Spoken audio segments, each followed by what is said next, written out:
So it's been about 12 hours now, and you saw the condition that this was in last night. But as I take the plastic off of this, look what it looks like today.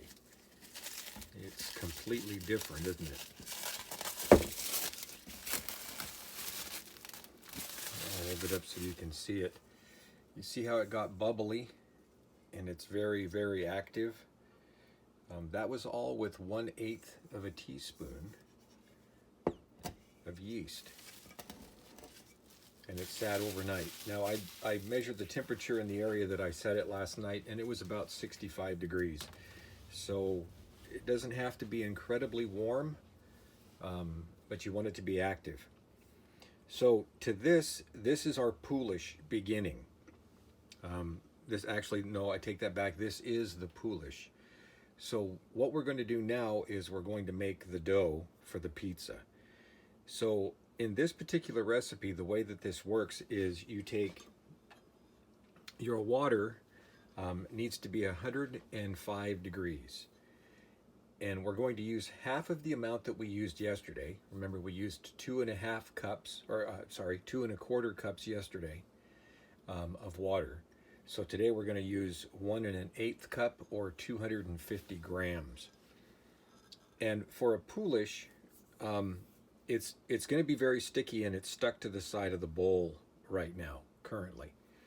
So what you want to do with the water is you want to loosen it up from the side of the bowl. Now, if you made your poolish in a smaller container and you're going to pour it into a larger one, because this is going to get quite big.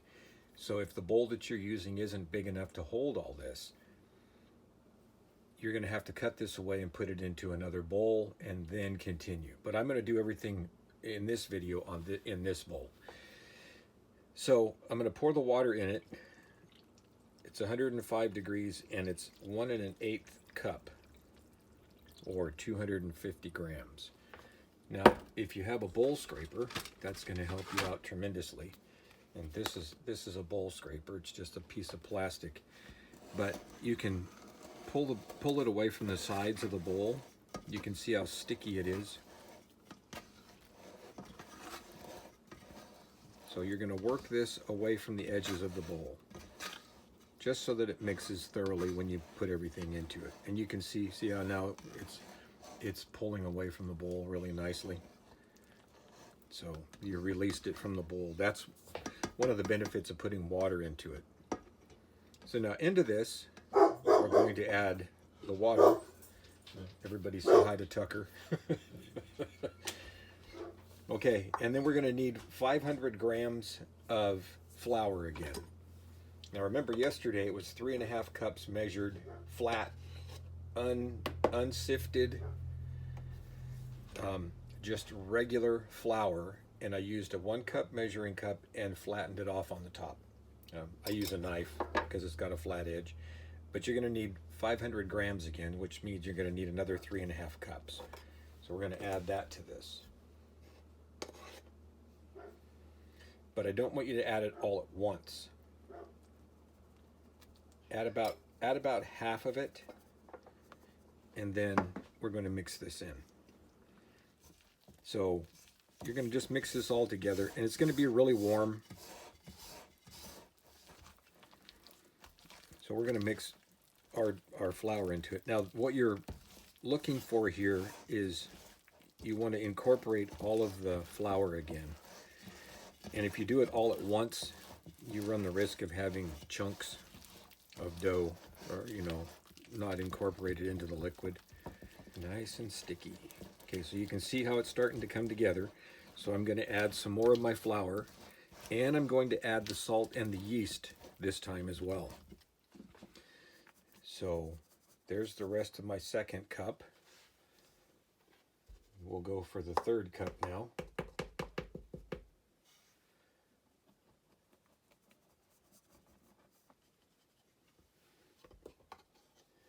And I'm going to go ahead and hold out the last 1/2 cup. But to this, I'm going to add my 1/8 of a teaspoon, because that's how much yeast we're going to use. Another scant 1/8 of a teaspoon. And you're going to add 20 grams of salt.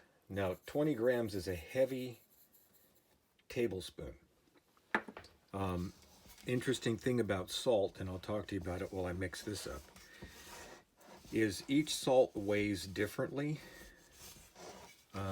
So if you have a real coarse salt, of course it's going to weigh less per volume than a fine ground salt. So as you're adding the salt, if you're using, what I used was this right here, Morton's sea salt.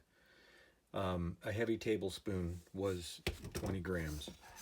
So if you're using like a table salt, you know, try not to use anything that has iodine in it. Sea salt's the best, but whatever you have available. If you have red salt, it's going to be about the same as the sea salt. So about a heavy tablespoon. Now you can see that this is starting to come together more like a dough now, right? And it's got the salt and the yeast already mixed into it, and we still got a half a cup of flour to go. So as you're mixing it, try to incorporate all that flour.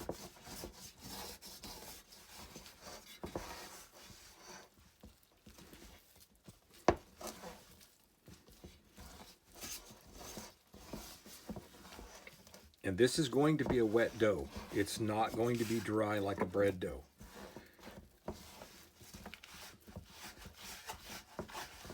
But as we work it, you'll start to see it come together as we get closer to dividing it. It'll be smooth and elastic, just like a regular dough. You can see that it's still pretty wet. So I'm going to add the rest of my flour, and then I'm going to work that in. Now, interesting thing about flour is that it has a moisture content to it. So if your dough for your pizza is starting to come together and it's really, really dry, add a little bit more water. If it's really wet, you can add a little bit more flour. Now, not a lot, and if you do add it in small increments. Otherwise, you'll be bouncing back and forth and your recipe will be huge. Okay, so once we get it to this point right here, you can see how most of the flour is already incorporated now.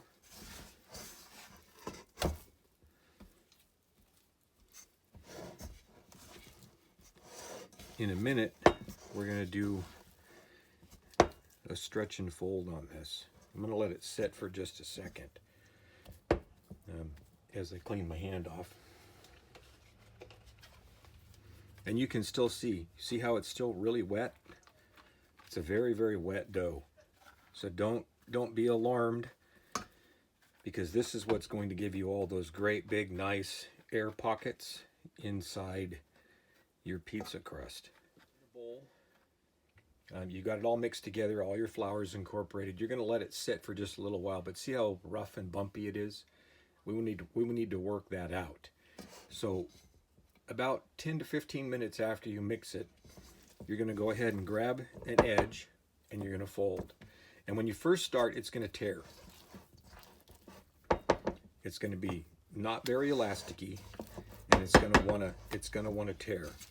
But the reason that you're folding it like this is because you're developing the gluten, plus you're working all those bits of flour that aren't quite incorporated into the dough. Okay, so you're going to do this 3 to 4 times, about every 15 minutes. Just go back in, grab a corner, stretch it over and fold it until it starts to come together real elastic. So I'm going to pause the video at this point, and then when I come back after this is rested a little bit, I'll show you what it starts to do.